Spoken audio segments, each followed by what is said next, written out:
Hello and welcome to The Herd Has Spoken, a podcast brought to you by Muskox Men's Apparel.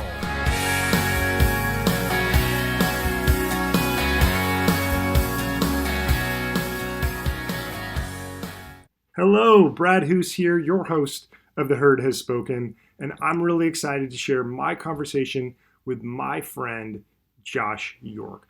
Josh is the owner of both the York Project and Soft Goods. So York Project is a social good apparel company based in Detroit where Josh has given back over $100,000 between cash donations and in-kind donations of socks, underwear, and other critical supplies to homeless shelters in the area. And Soft Goods is a U.S. manufacturing facility that makes U.S. apparel for brands truly around the world. But perhaps most importantly, they do make some apparel for the best men's outdoor apparel brand there is out there. Wink, wink, nudge, nudge. And for those of you who aren't familiar with Muskox, do yourself a favor, check out gomuskox.com. You'll see some fantastic gear that's going to make sure you are ready for your next outdoor adventure. And keep your eyes peeled. You may even see a photo or two of Josh York as part of our manufacturing operation. So no further ado, my conversation with Josh York. Josh, thanks for joining us here on The Herd Has Spoken. Yeah, thanks for having me. I'm excited to get into it with you. Absolutely. So let's just dive right in. Soft Goods. Why is it that you're trying to compete in a global marketplace that's really challenging and is dealing with tons of international companies in terms of creating and manufacturing apparel with a startup emerging brand in your hometown of Detroit, Michigan? That is quite an opening question. There's many reasons, but I grew up in Metro Detroit, and it was always my ambition to create something in Detroit and build a business here that can serve as a means to employ people in Detroit. And at a young age, I had a passion for apparel and used to make iron-on t-shirts in my kitchen with my mom and sell them at school and high school. And that ultimately led me to getting a job at Abercrombie & Fitch after college as a production manager. So I had kind of everything under the sun in terms of experience and literally making things myself to big fashion in the corporate world. And I saw an opportunity, and I still think it's a huge opportunity. There's a kind of a shift that garment manufacturing, automation's catching up in our world, and garment manufacturing is slowly shifting away from China to lower cost countries and other places.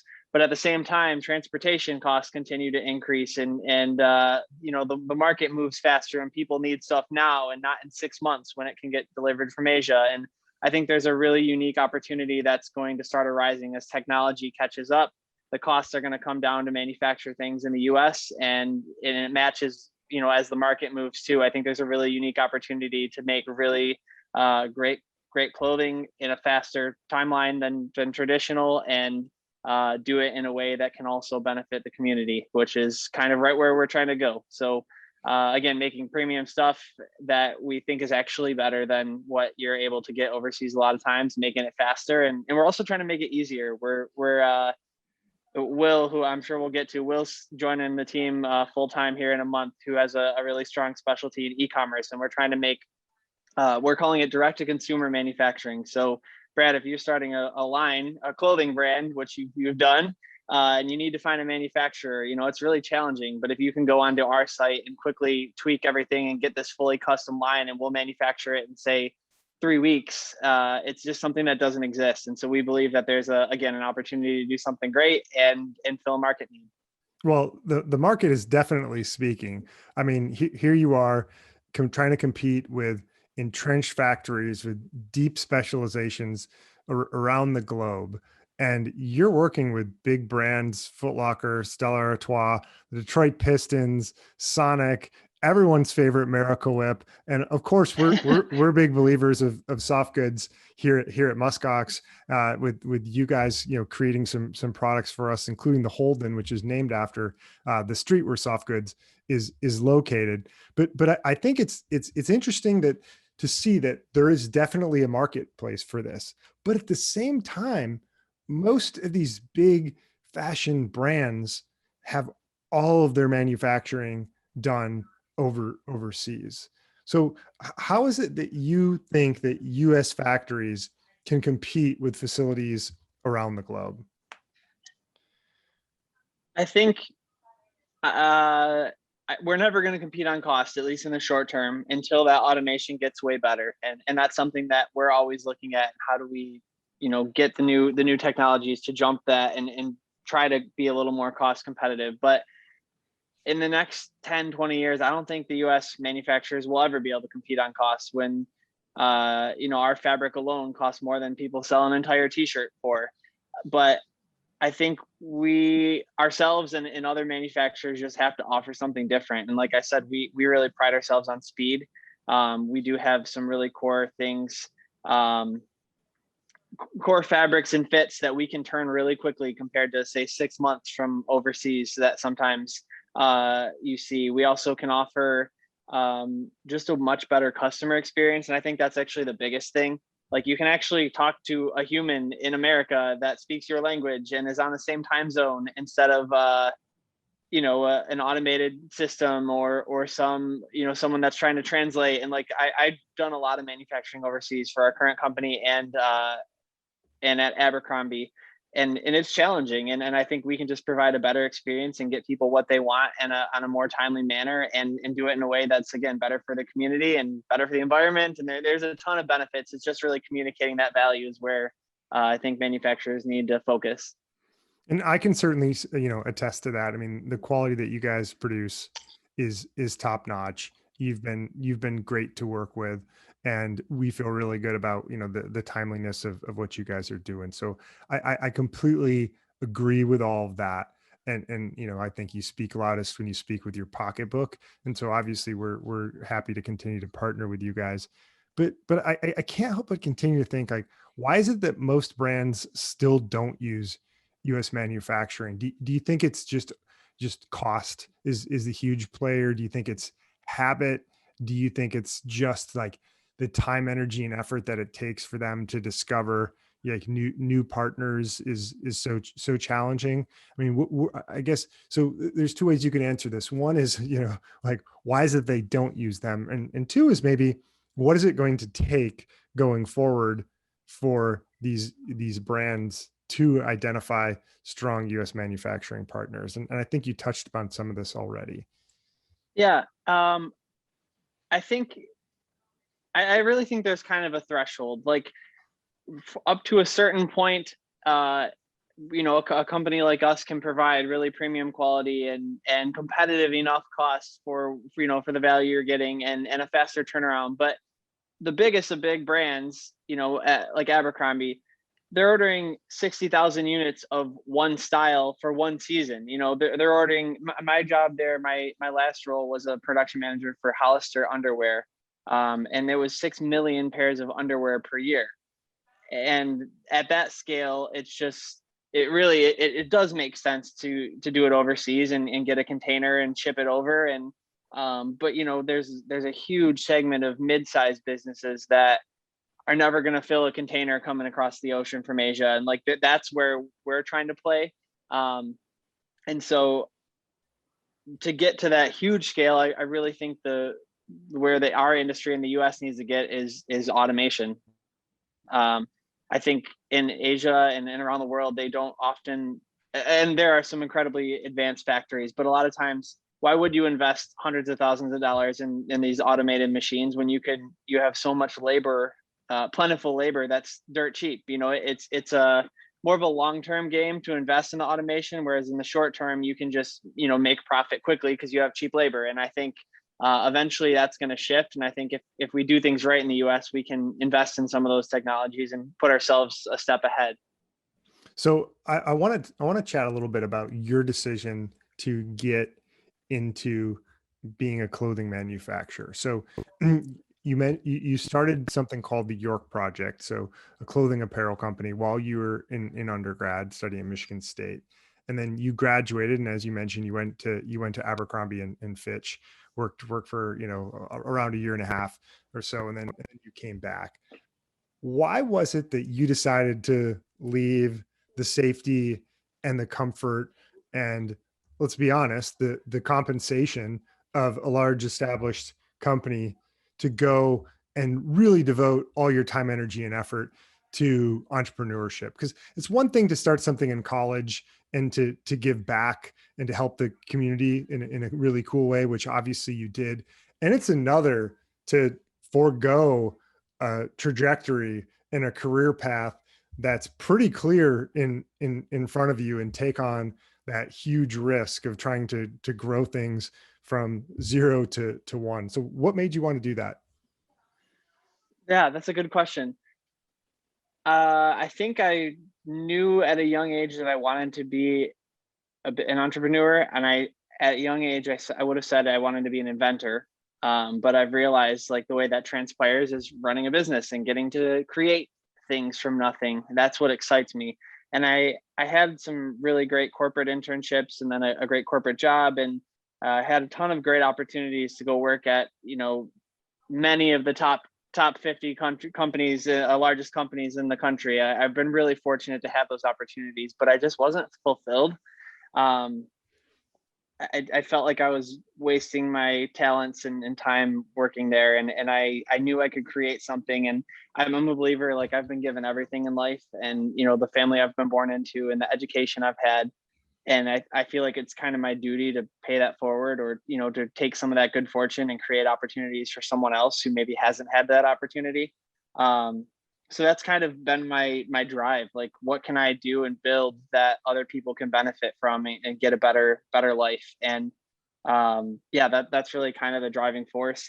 And then the way it happened, I don't know, did I ever tell you I had about my back situation? Yes, you had to have a pretty serious surgery. Yeah, when I graduated from Michigan State as a 23-year-old, I found out I had a tumor in my spine, and it was going to basically paralyze me if I didn't have removed. But it was an incredibly risky surgery, and I was living in Columbus, Ohio, at Abercrombie, and going back and forth for doctor's appointments, and that really kind of just put things into perspective, like what's important to me in life, and what is kind of my purpose, and what should I be doing. And that was kind of when it became clear, like I need to not just work in this corporate setting that I don't feel fulfilled. Like I might be paralyzed in a year. Like I should move home and give it my shot. And shortly after moving home, I did have to have surgery, and fortunately it went incredibly well, and I'm healthier than I've been in years. But um yeah, it just kind of, again, put things into perspective of what's important and what I really want to be spending my life doing. Yeah, it's clear that purpose has always been something that's important to you. That's one of the things I've always admired about you. But we both know that entrepreneurship is not a smooth road. It's it's bumpy. It's challenging. And I'd love to hear, what are some of the sacrifices that you personally have had to make to pursue, ultimately soft goods? I think the big thing is money, obviously. At least in these early years, I mean, I didn't pay myself for a couple years, and even now, I think a lot of people would be, or I tell some of my friends, they are very shocked at the salary that I make, even year four. But um, I don't really care about that. I've always been a good saver, and I built up. I saved really well my last year. I knew I was quitting the job after a year, and gonna do my own business, so I saved up enough to give myself runway. And I've been fortunate that I could live with my parents for a while, and now I live with my girlfriend, who also is a little bit supportive, or no, not a little bit, is very supportive of my choice to not make as much salary. So yeah, I miss out on fancy trips. I don't buy anything. If I need clothes, I make them. Um, but yeah, so I guess that's really the only thing. Otherwise, like I think I don't think I gave up anything. Like I don't need money to be happy, and I'm living a life that I of my dreams. And I think even if the business were to go belly up, and I wasted 4 or 5 years of my career, like I think I'm going to be in a much better place on the other side of this, whatever that means. So I don't think I really gave up anything other than a couple bucks. I love it. I think one of the things that we as a society have loved to do recently is sort of romanticize entrepreneurship. And I feel like it's really easy from the outside for people to look and be like, oh, Josh is crushing it. You've gotten a lot of press coverage. You've got this factory in Detroit. You've got a brand where you've been in the mall for a number of years. And so people see this externally. And I feel like people are so drawn to sort of aggrandizing entrepreneurship now in 2021, and they don't necessarily see and understand the struggles, the challenges, the like the removal, more or less the removal of compensation from the hardest job that you could possibly choose, which is entrepreneurship. And so I feel like a lot of people have a pretty misguided view of what entrepreneurship is. Clearly you do not. You've been living and breathing it for a number of years. But I'm curious why you think it is that like there's so much romanticism around entrepreneurship and starting new companies in society today. Yeah. Just real quick, you actually said this. I think I saw you speak in 2016, and you said something along the lines of, as an entrepreneur, the whole time is just like convincing everyone else that it's great and it's going to be successful, and getting people to buy in and believe. And no matter where you're at on the back end, it could be falling apart, but your job is to constantly project that and show people that it's going to be successful and get people to believe in it. And so that's like the game that I think everybody plays, when you're building a business. But um I don't know. I know I used to romanticize it, and that's another reason I wanted to quit. Was I felt like I needed to put my money where my mouth was. I was known as Josh York, who had York Project, this cool startup in college. That was like my thing, and yet I was still going and making good money at a corporate job, and like had a really comfortable lifestyle. And I kind of realized like I need to be, if I'm gonna talk the talk, I need to walk the walk and go for it. And I think I used to romanticize it more before I did it, because it seemed like it was my dream job, and it was going to be easy and great. And it is my dream job and it is great, but it's not easy. That's the one thing. So I think that's it. I think a lot of people see themselves doing it and would love to do it, but maybe aren't in a position, or aren't willing to take the risk and go for it. And maybe that's why it's always like a grass is greener kind of thing. Help me understand your transition. So you started the York Project, which was consumer facing brand where for every purchase you ultimately were giving something to homeless folks in Detroit. I think that evolved into being socks and underwear, which were the number one items requested at shelters in the city. And then you've transitioned into now having soft goods where you do small batch manufacturing for a lot of these big respected brands. So what has that journey been like? How have you evolved the business, and what were some of the inflection points for you transitioning to really being focused on soft goods? So just one thing to note, we still donate through the York brand. We volunteer every single month on the third Saturday of the month in Detroit. We've been doing it for 8 years now. We missed a few months over the past year just because of everything going on, but I'm really, really proud to say that we still do donate each and every month. We volunteer a few members of the team.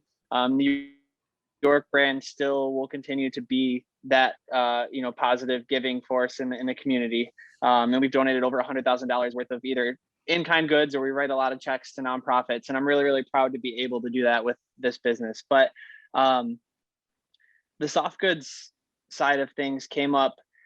Kind of a few things were happening. We did a York Project pop-up at Shinola, and we were making our own garments. And I started wanting to produce goods because we just wanted to differentiate our brand, because it's really tough to do that nowadays. So we figured if we manufactured it ourselves, we can make it exactly the way we want it, and literally no one else would have it. But we did a pop-up at Shinola, and they actually approached us afterward and were interested in us making some garments for them to test out. And so we thought, oh, we can put their brand on it. That's fine. And then more and more companies continue to reach out and we're interested in that. And we just realized like that's a business opportunity that's not being met at the moment. And for me, it was a means to be able to scale the business faster. And again, my job, or my goal was to create jobs and build something sustainable for the community. And building a brand just felt like it would take a lot longer to get there. And I still think we're going to have a successful brand one day, but we don't need to rush that. Just stay consistent, and over time, I think we'll grow. But in the meantime, there's all this demand for manufacturing, and so it kind of just continued to roll in, and more people were reaching out, and now we've got, like you say, a pretty steady list of businesses that we work with. So it kind of just happened organically by, yeah, people were telling us what they wanted, and we finally decided to listen. What was your low point to date? I know that this has been full of peaks and valleys, but what's been the toughest part in this journey? Oh boy. Definitely there was a point over the past, not fairly recent history, where we were potentially acquiring a competitor, and it was just, I was kind of doing it by myself. And we had my partner was about to leave his job at Chrysler and join us. And we just didn't have a ton of I didn't have a ton of experience to lean on throughout the day. And it was just all these new challenges that there's always a challenge every day, but that was just like a new level of contracts and valuations and investment and all this stuff that I was in over my head, and at the same time trying to run and grow a business. And ultimately we ended up making the call that it wasn't the right decision for us, and backed out after 4 months of time and invested into, discerning if it was a good call for us. And it was such a hard decision, and I felt I can't even really describe the feeling, but the next couple of weeks was just like a really, really low point. And like, what am I even doing? Like, that what was that all for? And then the pandemic started like very shortly after, and it just it was tough. But then we quickly got rolling with masks and gowns, and we had a new sense of purpose. Like, we were making something that was again good for others, and it kind of just brought me back. So no trough was ever too low without going back up quickly. Sure, sure. No, I appreciate that. What do you think you learned from that experience? I think a big thing was a lot of different things, but for me, I guess the big thing was like, it's business is business. Like, that doesn't reflect on me personally. And, maybe some people weren't happy with the outcome, but, it was a business decision. And, um, I think every party involved in it has actually come out better because of the decision that was made. And at the time, it felt like the world was ending. But I think it was a business decision, and it kind of gave me some perspective of what it's like when I get too personally invested in something and get too emotional about it. And I've gotten much better about that since then. But just keeping it as a business decision, and yeah, my life outside of that is a different bucket, and I need to remember that. I think that's really hard to do. Hmm. I mean, how do you, when you put so much time, energy, and effort into your work? I mean, for you, literally, your last name is part of the company with the York project. And how do you try to keep your self identity separate from your work, which you're putting so much of yourself into? And I think that's really challenging for so many of us. And I know that's something that I struggle with, and I don't feel like I have a great answer other than continuing to kind of feed the beast in terms of my adventures outside of business, my friendships outside of business, and just being able to continue to develop those other parts of my life outside of business, to make sure I have a complete sense in terms of who I am. And I'm curious if there's things that you've done successfully or unsuccessfully to try to decouple your self identity from your business? Yeah, it certainly is tough. I I am still kind of figuring that out, and I've had thoughts, like I said, in college, that was what I was known for, and that's who I am. And I've thought about that now. Like, if the business were to go under, if I were to, if we were to sell, like, I don't know. I haven't really given it too much thought, but it's definitely an interesting idea of like, who am I and what, and I'm not really worried about it, but it's just yeah, when something's been part of you and your identity for so long, I don't really know. Um, for me, I worked way more hours before I met my girlfriend a year ago. She's been good for me to force me to, not even force me, I want to, but just give me something else to do on the weekends and go up north to her parents' house, and give me reasons to do things outside of work instead of working 7 days a week, 10 hours a day. And I'm glad I did that for a few years. That's what needed to happen to get where we are now. But I guess just I'm really focusing on, like, when I go on those weekend vacations, like, actually not working and actually separating the two. And it is tough. I'm not great at it, but I'm working on it. I think so. I think in talking, I've realized the important thing is just being conscious of it and being aware of it, and addressing it, and being proactive to address it. I love that. The diagnosis is the cure. Or, excuse me, the Yeah. cure is the diagnosis in some ways there. So I think that's pretty powerful stuff. Well, I'd love to take a step back. So you've made the choice to not pursue venture capital investment in any of your businesses to the extent of my knowledge here. Is that, let me pause and make sure that's correct. That's correct for the time being. We've had some interesting conversations, and it's definitely something that we're interested in if it makes sense with the right partner in the future.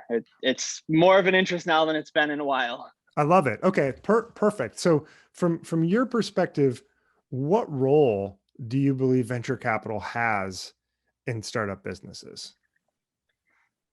I think the role that it plays is taking a concept that has been proven and basically just accelerating it. Like, the way we're looking at it is, I think we're going to hit the multiples that we want to hit. It might take 10 to 15 years, or we could get the right partner, that not just with the capital, but with the right connections and the right person or right people. And that 10 to 15 years could get cut down to 2 to 3 years. And for us, that looks like I mentioned, we're trying to do direct to consumer manufacturing. And with that, you need some good technology on the front end for the consumer. And on the back end, we could get an automated cutter that cuts out precisely right off if someone could order on our website and they could go straight to a cutter and cut out and, move right to this. And we'll get there eventually. But if we had the right partner that could help us, make the right connections to bring the sales, and at the same time finance some of that stuff, we could jump ahead of a substantial amount of years. So I think, from my perspective, that's kind of why you would go that route. Before, I used to think it was just, you get the money because that's how you do it. You can, that's just what you do. And then also, yeah, I guess just kind of help. I think there is some merit to dumping money on it can solve some of your problems. Like, if we could afford better, more experienced people, I should say, that would be great at this point. But again, that would just help us skip some of the problems, or not skip, but just accelerate hurdling some of the problems rather than taking them away. So you started this business while you were in college. You kind of returned to it after Abercrombie, like we talked about. So you've clearly learned a lot from doing this over the course of the last 4 years here full time.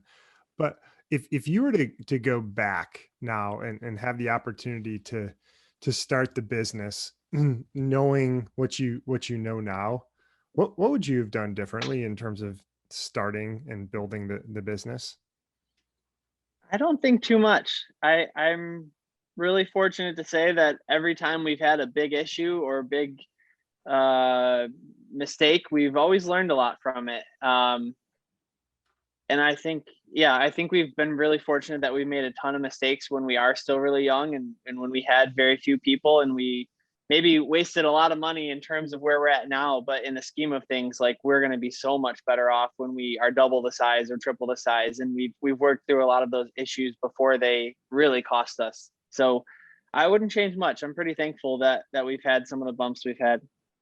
Well, Josh, you're a really grateful guy in general. That's one of the things that I really appreciate you is your gratitude for those around you and your community. And obviously you speak loud with your actions, your efforts and your dollars in terms of giving back to the community. But I know inside underneath that skin, there's gotta be a pet peeve in there. So what is your biggest pet peeve? I was wondering where you were going with that. I think my biggest pet peeve, and I've been thinking about this since like I said, I've been listening to the podcast a lot, getting fired up for this conversation. But I'd say my biggest pet peeve is people that are unaware of, unaware or uninterested in what's going on around them. And that can be in life, someone at the grocery store that walks down the middle of an aisle and doesn't care about anyone else, or that, can be in business of, a client that thinks they're the most important ever. And, I always try to put myself in the other person's shoes and always like think about it from their perspective. And like, oftentimes that seems to answer a lot of my questions. Why aren't they giving us the time of day? Well, because we are 0.1% of their total business, and then now having been on the other side of that, I get that. So I think a lot of people maybe don't think about the other person, but more than not thinking, my pet peeve is people that just don't care about the other perspective. I think that really grinds me. Yeah, I completely can relate to that, and it's funny. Just yesterday, I saw a post from Chris Ryzik on LinkedIn. So Chris Ryzik is sort of the dean of venture capital in the state of Michigan. Very accomplished guy. You can listen to episode 22 of The Herd Has Spoken for my interview with Chris if you want to learn more.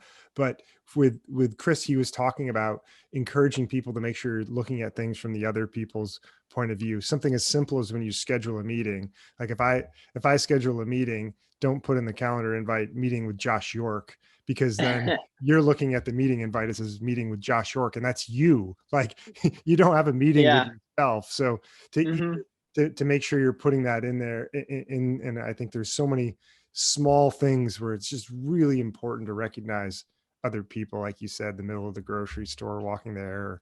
Like my personal pet peeve is not appreciating it when people don't give you the courtesy wave when you're letting something on the road. But yeah, Huh.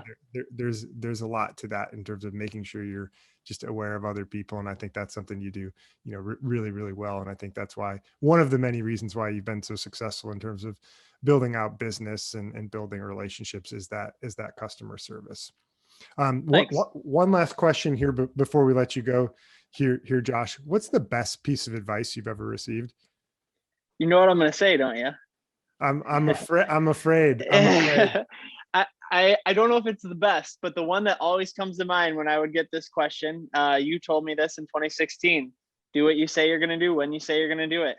And I think in life and in business, that's been something that I've been trying to live by. And I think I tell my employees all the time, like it just, I think the way to win in business is just by being consistent. You don't have to have the best product or the best pricing, but if you show up for your customer every time and they can count on you, business will come your way. And just internally with your own team and externally to your clients, just being accountable. And if you tell someone you're going to do something, it seems like a no-brainer. Do it. But I'm sure you've seen in business and in life, like people just can't seem to make good on that promise. So yeah, that's kind of been my mantra. And yeah, I appreciate that piece of wisdom from you, Brad. Well, this is the first to have it be my own piece of advice. So I'm not quite sure how to handle it, but I appreciate it. And I do think it's so important to just make sure that people are consistent. One of the things that I always say is like, yeah, our greatest business development that we could ever do is doing right by our customer and doing right by our clients. And if you do that, they're going to want to tell other people, because we're social creatures as humans, muskox too, right? And that we travel in a herd and we want to help other people. That's the way we're wired. So if you give people a reason to like you, which is pretty simple, like do what you say you're going to do when you say you'll do it. Hmm. People are going to share that with other people. So yeah, those are great words to end on. I personally certainly endorse that. and and Josh, we really appreciate everything you do for the Muskox brand, building out great made in the USA products for us and for other companies. Excited to continue to partner with you guys and continue to support you in your mission. So appreciate you being part of the herd and joining us today. Awesome. Yeah. Thank you for having me. I've enjoyed chatting.